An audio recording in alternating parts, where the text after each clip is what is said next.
चला नवीन concept standard enthalpy of formation जरा रीड करा बघू. Standard enthalpy of formation this is denoted by बघा delta small F capital H वर झिरोचं साइन.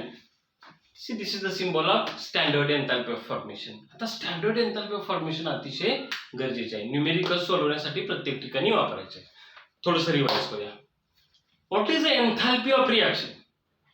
रिएक्शन मध्ये होणाऱ्या एन्थाल्पीचा चेंज सिंपल आहे. What is enthalpy of fusion? Fusion one mole substance fusion होताना होणाऱ्या एन्थाल्पीचा change. What is enthalpy of vaporisation? One mole substance vaporisation होताना एन्थाल्पीचा change. What is the enthalpy of sublimation? One mole substance sublimation होताना होणाऱ्या एन्थाल्पीचा change. What is enthalpy of atomisation? What is enthalpy of atomization? One mole substance atomization होताना enthalpy change. What is enthalpy of ionization? One mole substance ionization होताना enthalpy change. What is enthalpy of combustion? तर one mole substance combustion होताना. मग आता इथं what is the enthalpy of formation? Name itself indicates enthalpy of formation म्हणजे काय? काहीतरी तयार होणार आहे. One mole substance तयार होणार आता. One mole substance काय होणार आहे? तयार होणार आहे म्हणजे फॉर्म होणार आहे. आणि जेव्हा वन मोल सबस्टन्स तयार होतो त्यावेळी होणार एन्थाल्पीचा चेंज म्हणजे त्याची एन्थाल्पी ऑफ फॉर्मेशन. आता standard enthalpy of formation again word आला म्हणजे ह्या रिएक्शन मध्ये एक कंपाऊंड तयार होत असताना ते वन मोल तयार होणार आणि ते तयार होत असताना त्याचे रिएक्टंट आणि ते तयार झालेले कंपाऊंड सगळे स्वतःच्या स्टँडर्ड सेट मध्ये असतील तर त्याला आपण म्हणायचं स्टँडर्ड एन्थाल्पी ऑफ फॉर्मेशन. आता स्टँडर्ड एन्थाल्पी ऑफ फॉर्मेशनचे एक एक्झाम्पल आपण घेऊया. बघा H2 gas plus 1/2 O2 gas gives H2O liquid आणि इथे एन्थाल्पीचा चेंज किती आहे -286. Standard enthalpy of reaction is -286 kilo joule. बरोबर आहे का बघा. चल आता मी सांगतोय मागल्या लेक्चरचं वापरा. दिस इज अ थर्मोकेमिकल इक्वेशन. अर्थ सांगा. एक थर्मोकेमिकल इक्वेशन आहे बॅलन्स्ड आहे. ह्या थर्मोकेमिकल इक्वेशन मध्ये ह्या रिएक्शनचा होणारा एन्थाल्पी चेंज एवढा दिलाय म्हणजे काय सॉरी ही रिएक्शन होत असताना 286 किलो जूल हीट बाहेर पडेल का? काय दिले इथं निगेटिव्ह दिलंय का? डेल्टा एच ची व्हॅल्यू निगेटिव्ह म्हणजे रिएक्शन एक्झोथर्मिक आहे म्हणजे हायड्रोजन ऑक्सिजनची कंबाईन होऊन वॉटर तयार होत असताना 286 किलो जूल हीट बाहेर पडते. चलो आता काय करूया. सबस्टन्स तयार झालाय का? वॉटर तयार झाले का? झाले. वॉटर किती तयार झाले? हा 1 मोल झाले का? इथं काय लिहिलेलं नाही जात काय 1 मोल वॉटर तयार झालं त्याच्या स्टँडर्ड सेट मध्ये तयार झाले का? मग आपण म्हणू का in this reaction involves a formation of 1 मोल water in its standard set. बरोबर आहे का? ह्या रिएक्शन मध्ये 1 मोल वॉटर तयार झाले का? त्याच्या स्वतःच्या स्टँडर्ड स्टेट मध्ये 1 मोल स्टँडर्ड स्टेट मध्ये वॉटर तयार झाले का? झालं. कुणापासून? त्याच्या इलेमेंट्स पासून. मग वॉटरचे इलेमेंट्स कुठले? Hydrogen oxygen. ते इलेमेंट सुद्धा कुठल्या स्टेट मध्ये आहेत बघा स्वतःच्या स्टँडर्ड स्टेट मध्ये. मग 1 मोल सबस्टन्स त्याच्या स्टँडर्ड स्टेट मध्ये तयार होतं त्याच्या इलेमेंट्स पासून जे स्वतःच्या स्टँडर्ड स्टेट मध्ये असतात आणि एवढं होत असताना जो एन्थाल्पीचा चेंज होतो this is called as enthalpy of formation or standard enthalpy of formation. मग स्टँडर्ड एवढ्या रिएक्शनच्या ऐवजी आपण एवढं जर लिहिलं तरी चालतंय standard enthalpy of formation of H2O. हे थर्मोकेमिकल इक्वेशन मी एवढ्या शब्दात कसं म्हणलंय बघा ऐका. स्टँडर्ड एन्थाल्पी ऑफ एफ लिहिले इथं आर आहे ह्या रिएक्शनचा आहे पण ही रिएक्शन वॉटरच्या फॉर्मेशनची रिएक्शन आहे. या रिएक्शन मध्ये 1 मोल वॉटर तयार होतंय ना या रिएक्शनची एन्थाल्पी म्हणजेच वॉटरच्या फॉर्मेशनची एन्थाल्पी. लक्षात येते का? चलो अजून एक एक्झाम्पल आपण घेऊया का. Standard enthalpy of formation of methane. चला हे आपल्याला त्याच्यावरून थर्मोकेमिकल इक्वेशन लिहायचं. What is meaning of standard enthalpy of formation? 1 मोल सबस्टन्स तयार होणार आहे त्याच्या स्टँडर्ड स्टेट मध्ये पण कुणाची दिली एन्थाल्पी ऑफ फॉर्मेशन? मिथेनची. म्हणजे तयार कोण होणार? मिथेन. म्हणजे आपल्या रिएक्शनचा प्रोडक्ट कोण असणार आहे? मिथेन. मग मिथेनची स्टँडर्ड स्टेट कोणती? गॅसियस. झाला आपला प्रोडक्ट तयार झाला. आता ह्याची एलिमेंट्स कोणते कोणते दिसतात बघा ह्याच्यावरूनच बघा. कार्बन असणार आहे प्लस कोण असणार आहे? हायड्रोजन असणार आहे. कार्बनची स्टँडर्ड स्टेट कुठली? ग्राफाइट. हायड्रोजनची स्टेट कुठली? गॅस. मग इथं डेल्टा एच किती आहे? Delta H 0 for the reaction किती असणार आहे बघा, इथं आन्सर दिले -74.8 किलोजूल. याचा अर्थ काय? 1 मोल मिथेन त्याच्या स्टँडर्ड स्टेट मध्ये तयार होतो त्यांच्या इलेमेंट्स पासून की जे स्वतःच्या स्टँडर्ड स्टेट मध्ये, म्हणजे 2 इलेमेंट स्वतःच्या स्टँडर्ड स्टेट मध्ये, त्यांच्यापासून एक कंपाऊंड तयार होतो 1 मोल, तेही त्याच्या स्टँडर्ड स्टेट मध्ये, आणि हे होत असताना 74.8 किलोजूल ही बाहेर पडणार आहे. The 74.8 is the -74.8 kilojoule is the standard enthalpy of formation of methane. आता standard enthalpy of formation of मिथेनचा किंवा what is the meaning of standard enthalpy of formation of methyl alcohol कसं असणार आहे? 1 मोल मिथाइल अल्कोहोल तयार होत असताना होणारा एन्थाल्पीचा चेंज म्हणजे standard enthalpy of formation of methyl alcohol. कुठल्याही कंपाऊंडची स्टँडर्ड एन्थाल्पी ऑफ फॉर्मेशन आपल्याला पुढे रिएक्शनची एन्थाल्पी कॅल्क्युलेशन साठी लागणार आहे. आता काय करायचं आहे? स्टँडर्ड एन्थाल्पी ऑफ दी आपण काय म्हणूया की जे इलेमेंटल स्टेट्स मध्ये, इलेमेंटल स्टेट्स मध्ये म्हणजे कोण बघा, standard enthalpy of formation of O2 काय करायची? 0 घ्यायची. Standard enthalpy of formation of sodium किती घेणार तुम्ही? 0. Standard enthalpy of formation of N2 किती घेणार?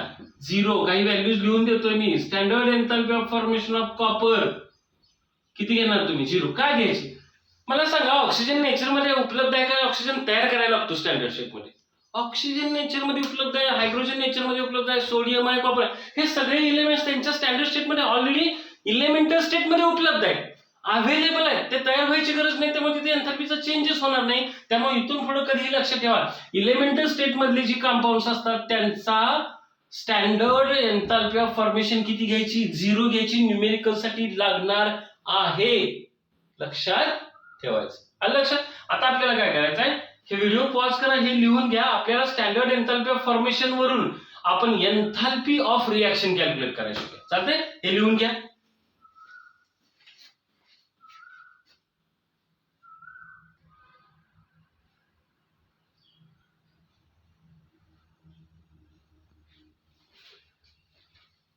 चला, आपल्याला काय करायचं आहे? We have to calculate standard enthalpy of reaction from the standard enthalpy of formation.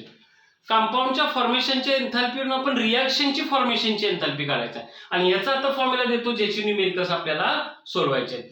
आपण स्टँडर्ड एन्थाल्पी ऑफ रिएक्शन मगाशी कशी काढली होती? लास्ट 1-2 लेक्चर पूर्वी मी एक रिएक्शनचा फॉर्म्युला लिहू का? Delta H0 is equal to, आठवते का? समेशन ऑफ काय होतं?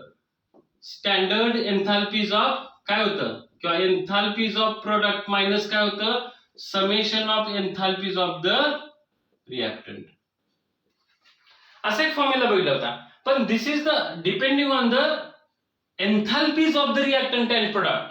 आता standard enthalpy of formation of reactant and product वरून काय करायचं? आपल्याला नवीन फॉर्म्युला करायचा आहे. कसा फॉर्म्युला काढतो बघा, मी काय करतोय? A moles of A reacts with the B moles of B to form C moles of C and D moles of D घेतोय.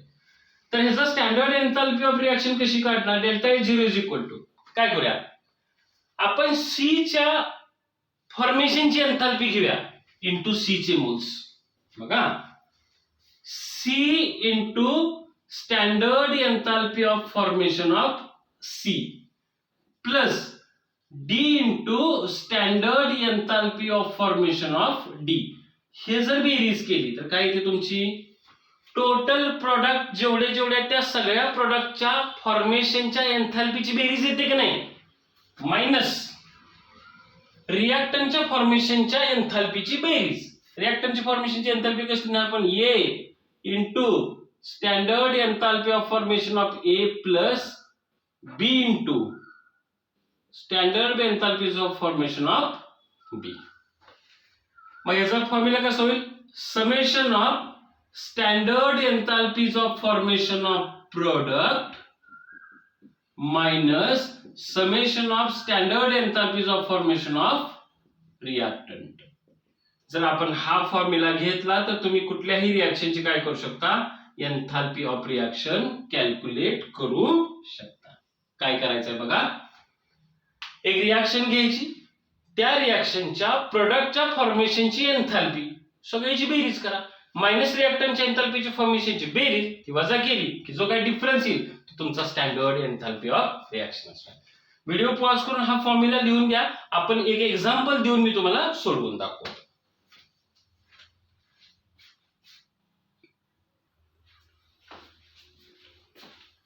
काय करायचंय आपल्याला ह्या रिॲक्शनची एन्थाल्पी ऑफ रिॲक्शन करायची, स्टँडर्ड एन्थाल्पी ऑफ रिॲक्शन करायचं. क्वेश्चन जरा रीड करा. Calculate standard enthalpy of reaction. एक रिॲक्शन दिल्या 2C2H6 gaseous plus 7O2 gaseous use 4CO2 gaseous plus 6H2O liquid. आपल्याला एक रिॲक्शन दिल्या, त्या रिॲक्शन मध्ये हा C2H6 म्हणजे कोण? इथेन. इथेन सोबत ऑक्सिजन कंबाईन झालाय म्हणजे ही कंबशनची रिॲक्शन आहे. प्लस 4CO2 दिलेले म्हणजे तयार होतात आणि 6 मोल ऑफ वॉटर तयार होतात. When the 2 mole of ethane reacts with the 7 mole of oxygen, it will form 4 mole of CO2 and 6 mole of liquid water. आणि काही व्हॅल्यूज दिलेत. हे कसं रीड करणार बघा. पहिली व्हॅल्यू कशी रीड करणार? Standard enthalpy of formation of CO2 दिलेली आहे. Standard enthalpy of formation of water दिलेलं आहे. Standard enthalpy of formation of ethane पण दिलेलं आहे. तुम्हाला त्याच्यावरनं रिॲक्शनची एन्थाल्पी काढायची. मग एखाद्या ठिकाणी दिलेल्या फॉर्मेशनच्या एन्थाल्पीवरून रिॲक्शनची एन्थाल्पी काढायची असेल तर आपला एक फॉर्म्युला असा होता, आठवतंय का? Delta H0 is equal to काय होतं? Summation of standard enthalpies of formation of काय? Product minus summation of standard enthalpies of formation of reactants. बरोबर आहे का? चला आपण प्रोडक्ट काय काय बघा. प्रोडक्टच्या फॉर्मेशनची एन्थाल्पी कशी घ्यायची, समेशन कसं घ्यायचं. CO2 ची फॉर्मेशनची एन्थाल्पी दिली पण CO2 किती मोल आहेत? 4. तर ह्या 4 मोलनं CO2 च्या एन्थाल्पीला मल्टिप्लाय करूया. बघा पहिलं न्यूमेरिकल सोडून देतं हे कळलं तरच कळणार सगळं. कसं असेल बघा. 4 into standard enthalpy of formation of CO2. व्यवस्थित मी लिहून देतो बघा. 4 into standard enthalpy of formation of CO2 plus आता हे घ्या कसं असेल 6 into standard enthalpy of formation of H2O. आता ह्या दोन्हीची बेरीज करा. ही झाली तुमची काय? Summation of standard enthalpy of formation of product minus आता कसं येईल सांगा बघू. इथं रिॲक्टंटचं कसं असणार आहे? 2 into standard enthalpy of formation of ethane plus 7 into standard enthalpy of formation of O2. आता काय करायचे? व्हॅल्यू सबस्टिट्यूट करूया. कशा असतील व्हॅल्यूज? 4 into याची किती आहे CO2 ची मायनस 393.5 प्लस 6 into वॉटरची किती आहे? मायनस 285.8 मायनस किती 2 into standard enthalpy of formation of C2H6 किती आहे?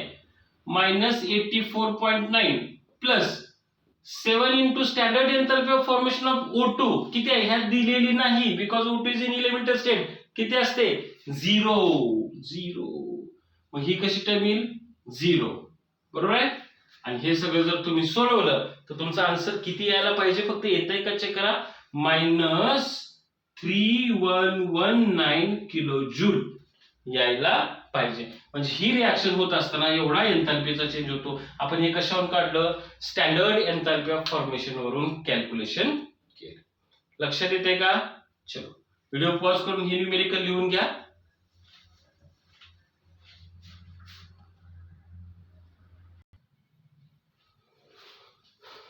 चला या व्हिडिओचा शेवटचा पार्ट बघायचा आपल्याला. Standard enthalpy of combustion. Again तुम्ही म्हणा सर किती कंबशनच्या किती एन्थाल्पीज येणार? पण कंबशनची एन्थाल्पी म्हणजे काय? 1 मोल सबस्टन्स घ्यायचा त्याच्या स्टँडर्ड स्टेट मध्ये घ्यायचं आणि त्याचं कंबशन करायचं आणि होणारा एन्थाल्पीचा चेंज बघायचं. फॉर एक्झाम्पल काय करूया आपण? मिथेनचं कंबशनची एन्थाल्पी. मिथेनची कंबशनची एन्थाल्पी म्हणजे काय? मिथेनचं कंबशन करा. आता मिथेनचं कंबशन करायचं म्हणजे काय करायचं? What is a combustion? Burning of any compound in presence of oxygen to form carbon dioxide and water is called as a combustion. कुठलंही कंपाऊंड घ्यायचं त्याला ऑक्सिजन सोबत कंबाईन करायचं म्हणजे त्याचं ऑक्सिडेशन करायचं तर आपल्याला कार्बन डायऑक्साइड आणि वॉटर तयार होत असते. तर this reaction is called as a combustion. कुठलं पण कंपाऊंड घ्यायचं. फॉर एक्झाम्पल आता राहू द्या, हे मिथेनचं नंतर बघू आपण न्यूमेरिकल मध्ये घेणारच आहे. कार्बनचं combustion. What is meaning of combustion of carbon? Carbon plus oxygen gives CO2. हे झालं कार्बनचं कंबशन. कुठल्याही कंपाऊंडचं आपण कंबशन करू शकतो. त्यासाठी काय ऍड करायचं? ऑक्सिजन ऍड करायचा आणि कार्बन डायऑक्साईड तयार करायचं. ह्या कंपाऊंड मध्ये हायड्रोजन असेल तर वॉटर पण तयार होईल. आलं लक्षात? What is the standard enthalpy of combustion? It is the enthalpy change accompanied the complete combustion of 1 मोल substance in its standard state. एक सबस्टन्स त्याच्या स्टँडर्ड स्टेट मध्ये असेल तर तो ऑक्सिजन सोबत कंबाईन करून जो काही एन्थाल्पीचा चेंज होईल that is called as enthalpy of combustion. आता एन्थाल्पी ऑफ कंबशन आपण कॅल्क्युलेशन करायचं एक न्यूमेरिकल्स घेऊया. क्वेश्चन काय बघा आपल्या टेक्स्ट बुक मध्ये. Estimate the standard enthalpy of combustion. Estimate the standard enthalpy of combustion of CH4 gas if standard enthalpy of formation of CH4 is equal to minus 74.8 kilojoule per mole. Standard enthalpy of formation of काय दिलेलं आहे इथं? CO2 दिलेली आहे. मागल्या numerical मधली value तीच राहील minus 393.5 किलोजूल पर मोल. And standard enthalpy of formation of H2O पण दिलेली असणार ती किती? minus 285.8 किलोजूल पर मोल. ती ऍज इट इज राहणार आहे. बरोबर आहे का? चलो, तुम्हाला काय कॅल्क्युलेट करायचं सांगितलं माहिती का? Calculate the standard enthalpy of combustion of methane. आता मला सांगा कंबशनचे मिनिंग काय सांगितलं? तिकडे बघू नका, माझ्याकडे बघून सांगा. कंबशनचं मिनिंग काय सांगितलं? Burning of any compound in presence of oxygen to form carbon dioxide and water. मिथेनचं कंबशन करायचंय. मिथेनचं कंबशन करताना मिथेन कोणासोबत कंबाईन करायचं? मग रिएक्शन कशी होईल आपली? मिथेन CH4 कुठली असते त्याची स्टँडर्ड स्टेट गॅस प्लस काय राहते? ऑक्सिजन गॅसियस गिव्स काय? CO2 gaseous प्लस काय? H2O liquid. This is the combustion of methane. नावावरून रिएक्शन लिहिली आपण. मग आता रिएक्शन बॅलन्स करूया का? Thermochemical equation balance. कार्बनला कार्बन एक आहे, 4 हायड्रोजन आहे, तर इथं 2 वॉटर मॉलिक्यूल करावे लागतील. मग 2 वॉटर मॉलिक्यूल केले तर इथं 2, इथं 2, 4 होतील, तर इथं 2 झाले. मग आता आपल्याला काय करायचंय? ह्याच्यावरून ह्या रिएक्शनची एन्थाल्पी काढा. ऐका, आता ह्या रिएक्शनची एन्थाल्पी म्हणजे मिथेनच्या कंबशनची एन्थाल्पी होऊ शकते की. ह्या रिएक्शनची काय करायचे? तुम्ही स्टँडर्ड एन्थाल्पी चेंज करायचं. मग स्टँडर्ड एन्थाल्पी ऑफ रिएक्शन कशी करणार? What is the meaning of standard enthalpy of reaction for this reaction? कसं असणार आहे? समेशन ऑफ, आठवते का? प्रोडक्टच्या फॉर्मेशनची एन्थाल्पी मायनस रिएक्टंटच्या फॉर्मेशनची एन्थाल्पी. डायरेक्ट फॉर्म्युला लिहू का? Standard enthalpy of formation of CO2 plus 2 into standard enthalpy of formation of H2O, right? Minus सांगा standard enthalpy of formation of CH4 plus 2 into standard enthalpy of formation of O2. आता value substitute करूया. CO2 ची value तर already दिलेली आहे. किती आहे? minus 393.5 plus 2 into standard enthalpy of formation of O2 किती आहे? 285.8. बरोबर आहे का? मायनस मिथेनची एन्थाल्पी किती दिलेली आहे? फॉर्मेशनची एन्थाल्पी minus 74.8 प्लस 2 into ह्याची किती? ऑक्सिजनची एन्थाल्पी 0 असते, ही टर्म 0 आली. हे सगळं जर सोडवलं तर तुमचा आन्सर किती आला पाहिजे बघा? minus 890.3 kilojoule. येतंय का? चेक करा. कॅल्क्युलेशन करत बसण्यात आपण इथं वेळ घालवायला नको. इथपर्यंत लक्षात आलं का? And this is all about the standard enthalpy of reaction and standard enthalpy of combustion. चलो थांबूया. नेक्स्ट लेक्चरला आपण बॉन्ड एन्थाल्पी बघणार.